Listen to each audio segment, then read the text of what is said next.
Are you sitting comfortable 2 square on your body? Then we'll begin.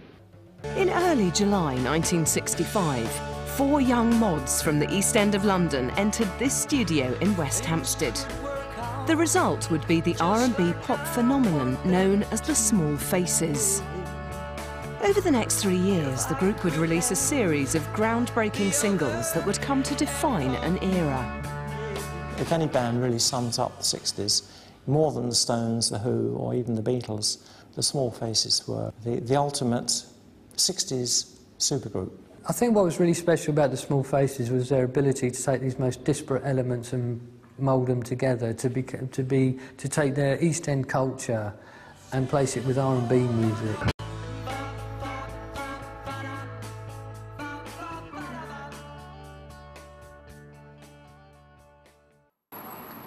The Small Faces' story begins in 1965 in the East End of London, when Ronnie Lane and Steve Marriott met in the J60 music bar. The pair quickly recruited Jimmy Winston and Kenny Jones to form a 4-piece that began to work on a heavily R&B influenced set of songs.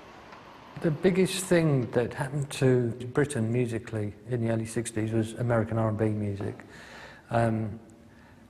Every group that formed in Britain at that time wanted to play R&B music. Everybody wanted to sing like an Otis Redding or a James Brown. R&B music was the foundation upon what every group was based on, whether it be the Rolling Stones, the Beatles, who covered early Motown songs on their first album. It was the most glamorous, it was the most hip, it was the most mysterious music. Obviously, you had an audience, a young audience, who were growing up on this music, who were mods. They were young, working-class kids who were obsessed with this music and obsessed with clothes as well. And the two came together to create the mod scene. What you hear with the Small Faces when they started is it's Memphis out of the East End, really. They're looking at Booker T and the MGs and that Stax sound. At the same time, they were very influenced by The Who. So I guess what you've got is Booker T and the MGs meet The Who.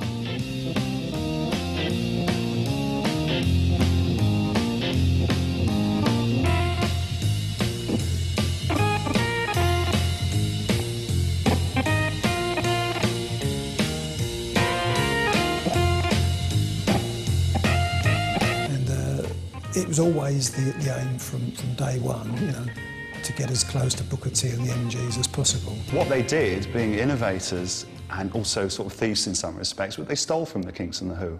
And that's where the crashing guitar sounds, and also the harmonies that later came in. So basically, they were an eclectic band. They drew from all sources. Within 5 months of forming, the Small Faces were signed to a management contract with the infamous Don Arden, who in turn got the band a recording contract with Decca Records.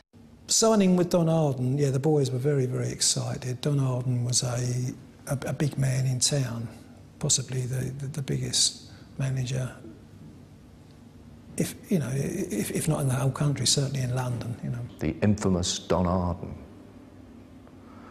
who I always thought actually was a little bit of a fake, because he has this reputation, of course, of being a gangster.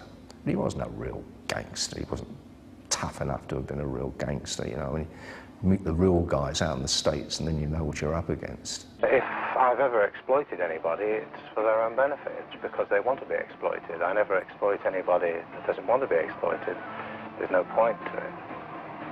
You could never be successful in exploiting an artist or a group of artists who don't want to be exploited. Don Arden could actually, as well as digging the band in terms of the music, you know, he could also see the fact that he had a band that looked almost manufactured. I mean, they weren't, but they looked it, you know. The band also had something else which was very special. I mean, they looked the part. I mean, London in 1965, the whole swinging London scene was just sort of blossoming with Carnaby Street, King's Road, the whole mod thing. I mean, the mod thing was really, really big in those days.